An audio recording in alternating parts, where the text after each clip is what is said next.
In tonight's breaking story, you're about to watch Donald Trump get called out to his face on Fox News. That's right, angry voters are making sure Donald Trump hears their voice. How's it going, everybody? Hunter Avallone here with Occupy Democrats. Welcome back to another video. Now, Donald Trump lost massively in these recent elections, and one reporter was an expert troll. Big group, and we have a nice big crowd, and we'll see you there. A lot of you are traveling down with me. Thank you very much. Mr. President, you sound very frustrated by last night's elections. What are the takeaways for people in this room? Keep moving.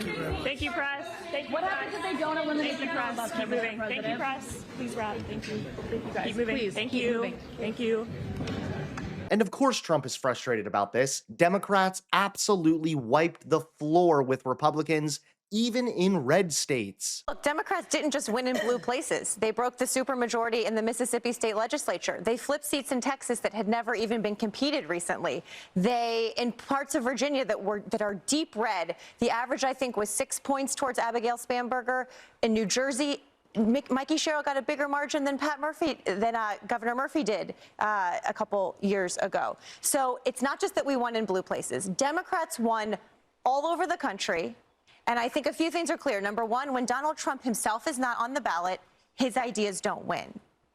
And all of these candidates, look, Mikey Sherrill, Abigail Spanberger, very different candidates than Zohran Mamdani. They are moderates. They worked in the national security field, but they talked about affordability. And Donald Trump himself even admitted the shutdown, the Republicans are getting blamed for it, and that they needed to talk more about affordability. Donald Trump properly diagnosed the problem. And so it's not just that we're winning in blue states. And now you're about to watch Donald Trump get called out directly to his face on Fox News. That's right. Take a look at tonight's top story. Regina Foley messaged me, and she says she is retired in Greensboro, North Carolina. She is a registered Republican all her life. She voted for you 3 different times, but she is not happy about how her prices have not come down that she sees. And she said this, quote, "I want the Republicans to keep control of Congress in 2026, but something has to be done fast. I don't see the best economy right now. Wall Street numbers do not reflect my Main Street money. Please do something, President Trump." So I guess what do you say to Regina and people like her? Well, I do say this. Beef we have to get down. I think of groceries. You know, it's an old-fashioned word, but it's a beautiful word. Beef we have to get down, but we've got prices way down. And think of this. No, grocery prices are not down. They're still rising about 2.7% over the last year. And staples like beef, poultry, and drinks are seeing even bigger jumps. So Trump just believes something that isn't real. Energy. She drives a car, probably, and her energy prices are way down. And energy is so all-encompassing. It's so big that when energy goes down, everything comes down. Everything follows it.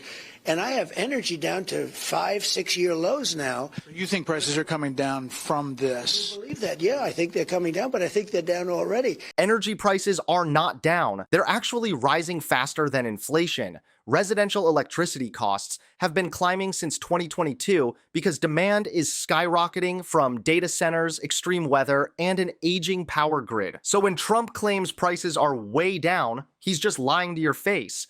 I think the biggest problem is Republicans don't talk about it. They don't talk about the word affordability, and the Democrats lie about it. Look, when I took over, and I said this, inflation was so bad under Biden. Remember, he had the Inflation Reduction Act. It was 9%, yeah. It was a scam. And he tried to lower inflation, but he caused the inflation, and he tried to lower the inflation. He took over my economy where inflation was at 1%, which is perfect, 1%. He drove it 9 or 10 times higher than that in a short period of time. He's lying. The average inflation during Trump's presidency was about 2.46%, not 1%. And the only reason it briefly dipped near 1% at the end was because the economy was shut down during COVID. Millions of people lost jobs and demand collapsed. That's not economic success. That's recession-level damage, and he's bragging about it. When I took over, it was a mess. I have inflation way down. I have it down to a normal number right now, lower than a normal number, in my opinion, I think. So I do say to her, first of all, I love her because she voted for me 3 times. And I think I should vote for me again if I had that opportunity. When you look at our exit polls in these states, and you point out they're traditionally Democratic states, but on the economy, the poll numbers are upside down. You're saying it's that Republicans don't talk about it.